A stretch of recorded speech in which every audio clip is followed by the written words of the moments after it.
let's start with international. I've got quite a few things to say about Benzino.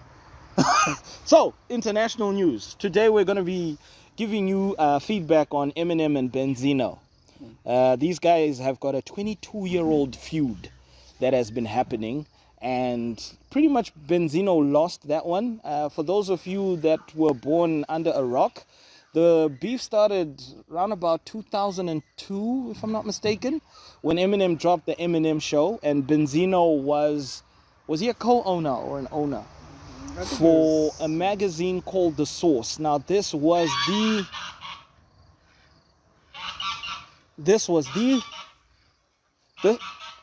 dude, this dude is waiting for me. You can just do it quickly, bro. The Source was the holy grail of everything hip hop. It was a hip hop magazine, and it was like double XL. And they reviewed the top artists, they rated their albums. They used a 5 mic rating system, whereby if your album is dope, it'll get 5 mics. If it's whack, it'll get 1 mic. And Eminem had dropped the Eminem Show, and he got 4 mics. Was it 4 or 4.5? He got something like 4 mics. I think it was for the Eminem Show, and that was one of Eminem's best albums to date. And Eminem did not like this, and that's how the feud started. Eminem dropped tracks. Benzino responded with other tracks. Eminem dropped other tracks. Benzino exposed Eminem for saying some racial stuff about black women and blah, blah, blah. He actually used the N-word, Eminem, in one of the tracks. But Eminem addressed all this in a song called Yellow Brick Road. Yeah, where he says, I singled out a whole race. For that I apologize. I was wrong. Because no matter what color a girl is, she's still a... Anyway, fast forward to this year, Eminem dropped... 22 years later. Yeah. Eminem dropped a track where he was dissing Benzino. And Benzino responded with 2 tracks. Right? And truth be told, because Eminem started this beef, when Benzino responded with the first track, I thought it was whack, the first track. I forget what the track was called, but it was terrible. Eminem was quiet. Then Benzino came with Rap Elvis. Yeah? That track was fire. I'm not even going to lie. That track was heat. It touched on so many things that I felt Eminem needed to, address. Like why so many people left the stable, why he couldn't promote some other artists and blah, blah, blah. Eminem didn't respond, and I think I was one of the people that was saying stuff like Eminem has to respond, because it cannot be one of those things where he just ignores people, because these were genuine questions. If you're going to respond to Rap God, Rap Devil, then respond to these disses. But he never responded. And while Eminem was quiet, Benzino was going on his runs, on podcasts, on vlogs, saying, I slayed your Rap God and blah, blah, blah. Then the rumors came out that Benzino got ghostwriters for Rap Elvis, which made a lot of sense because that did not sound like Benzino's pen game. Okay, wait. I think we spoke about this, right? Yeah, we spoke about it. So let's dive on to currently. Okay, so fast forward now, after the whole ghostwriting allegations came to play, Benzino actually admitted that he had ghostwriters, and, well, inadvertently, where he was like saying, I had people give me a line for this part, for that part, for that part, and for that part, and blah, blah, blah. He basically admitted that he had ghostwriters. And then he went on Drink Champs. When he went on Drink Champs, he starts off, he's the one who started the whole thing, right? He's like, hey, I'm here because of Eminem, so let's talk about Eminem. F Eminem, blah, blah, blah. He starts saying all sorts of things. And I knew from the way he was chugging that Hennessy, from the way he was chugging down that Hennessy, I knew this dude is going to fall off. Kids, go over there. Go play over there. Thank you. Yeah, we're home, so kids. Yeah. Anyway, I knew the way he was chugging down that Hennessy that it was going to be a problem. And did you hear like the stories he was talking about? Hey, I slept with the nicest women, blah. Well, he did use women. He used a more derogatory term. And yet his girlfriend was right there. And at one point, she had to actually stop him. Yeah. And then he's saying screw Eminem, what, and blah, blah, blah. Then dude just starts breaking down, and he's now slurring his words, not answering questions, because they were playing that game where they ask him or you take a shot. They didn't even finish. They didn't even go to like three He didn't questions. even finish. He would just start. He would stand up, and there was a part where was it Nori who said, "Hey, if you keep standing up, the camera will cut you off at the neck." Yeah, exactly. Oh, Benzino has got a neck, and then he showed his neck. No. Yeah. Nori was just being savage because Nori was setting Benzino up left, right, and center. He was really, really setting him up. No, but Benzino's, I mean, like he said, what he ended up saying, he's just said, let's talk about Eminem. But anyways, finish up. Anyway, then Benzino breaks down and he starts crying, saying, hey, I'm sick and tired. It's been 22 years. Eminem is a great rapper. I'm sick and tired of this. Do you think I like talking about Eminem all the time? Every single question is about Eminem this, Eminem that. Even my daughter was like, I have to be cool with Eminem because nobody's cool with my dad. He goes on, and it got sad, dude. No, but it really got sad. I think at the end, he was pretty much correct, dude. Like, I actually took Benzino's side on at the very end. At the very end, when he was crying, I think those were his true feelings. Besides that, he literally said 22 years has been too long, fam. It's just way too long. Can we just sit down and have a chat? Let's just talk this through and just end this beef. Nori asked him, if you were to meet Eminem right now, would you talk it out? And he was like, I would hug him. I mean, which is, dude, come on. Like, it was really sad at the end. At the very end, it was, I mean, I really felt for the guy because he actually said, I mean, 22 years being tortured that, hey, you failed. And just getting lashed out, like, left, right, and center for 22 years. Yeah, but then here's the thing. That Drink Champs interview that's not the current state of affairs. What happened? He went on another podcast. And then what? And he started saying F Eminem again. Look, Benzino, in all honesty, I think you need to sit down and recollect yourself.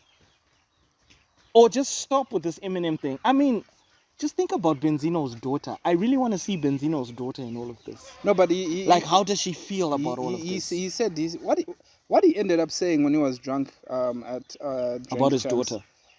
It was, Amari, don't do that. Don't do that. I knew recording here was going to be a bad idea, but anyway. If you're going to do that, go play that side, please. Oh, so she can't do it there, she can do it over there. No, go that side. Go that side. Anyway, you were saying? I was saying, towards the end, like what you rightfully said, when he was drunk and was crying, those were his truest. That was him. That was the truest Benzino. That was the truest Benzino. Because he was actually saying, look, 22 years has just been too long. It's exhausting. I'm tired. I mean, come on, like, my daughter loves Eminem, whatnot, blah, blah, blah, blah. So it ends up to the point whereby, and then, like, even... I at some point I actually felt for him because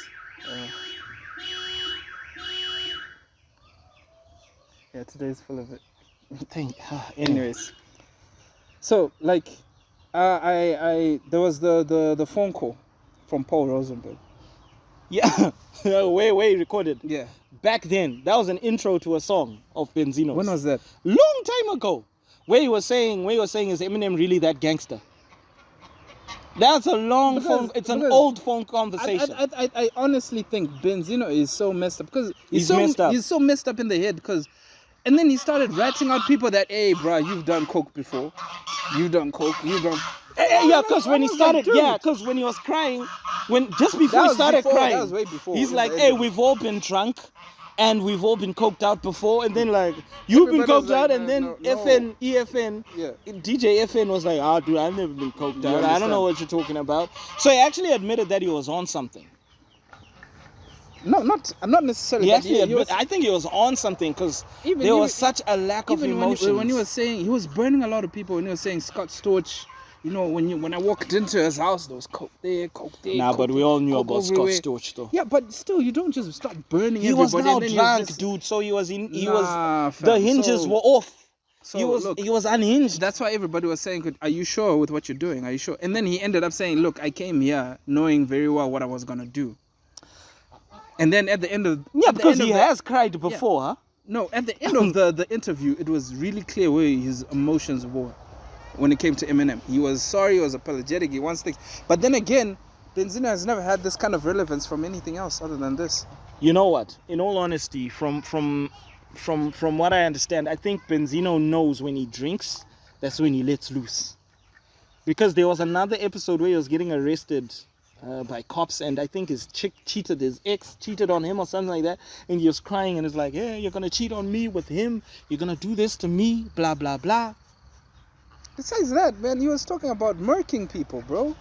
Yeah, he said Like he was literally like crucifying himself in terms of if the feds actually want to go into that kind of stuff, you know, investigate. He was talking about murking people, talking about this, talking about that. Like, I was like, dog. why are you here? Why are you here? Go over there. It was crazy, but anyways, yeah. Benzino, It was really I sad, think, but that was like the realest Benzino has ever been in a while. but at the end of the day, yeah, I kind of took I kind of felt for Benzino when he was vulnerable like that, because, like, yeah, Eminem, like, I mean, so dude, why go after somebody who's just literally chilled and doing nothing? And that's the thing, though. I think Eminem's silence is actually pissing him off. No, like, And I'm I saying, think Eminem is seeing this. I'm saying, like, Benzino is doing nothing. He's minding his own business. He's actually saying, guys, look, I'm broke. I got a Gucci belt from the market for $25. I'm like, and then he was like, I'm supporting the fellow black man with, but still, it's Gucci, innit? He just got more and more out of control in that all episode. over the place. I mean, branding, but right? the more and more he got out of control, the more drunk he got, the more he got out of control, and the more out of control he got, the more he started spilling out more truthful stuff. The more truthful he was with his emotions. Exactly. The crying Benzino, that'll forever be the Benzino I will think of whenever this Eminem beef or whatever happens. Benzino actually low key has a bro crush on Eminem. I think so. He's got a bro crush on Eminem. Because he's the one who brings in the, like, He Eminem makes Benzino relevant. Exactly. Yeah, Eminem. Nobody talks about Benzino if it's not about Eminem. Exactly. Nobody cares. Yeah. He's not even in anybody's top 1,000 rappers. No, Benzino is not a rapper. I can't even consider He him. is. He is. No. Yeah. Because he was in Rap Elvis. On the podcast, he was even saying that, look, I'm not good at rapping. He said it himself. So it's one of those. There was a time when he stood up, when he started crying. Did you check out DJ FN? Like the way he looked at him, like dude was now worried, bruh. Yeah, because like, he was kind of like... This is not normal. And the dude is actually scary, bro. Low key, Benzino. He's seeing his jawline. And then he doesn't have a neck. He looks like a black quagmire. He does. He does. But should Eminem respond? Nah, it's a waste of time. What? Because Eminem responding is giving Benzino relevance. And kicking a horse while it's down at the same time. Because so, he pretty much murked himself. Yeah. So I don't think he should. It's really quite sad, man. It's really, really, really quite sad. But I think M should just drop this whole... Or maybe say something diplomatic. No. Maybe not on wax, but... He doesn't have to say anything because, I mean, he's the one who opened the can of worms anyways. Who? Him. No, yeah, Eminem is the one. Yeah. So maybe he should close the can of worms.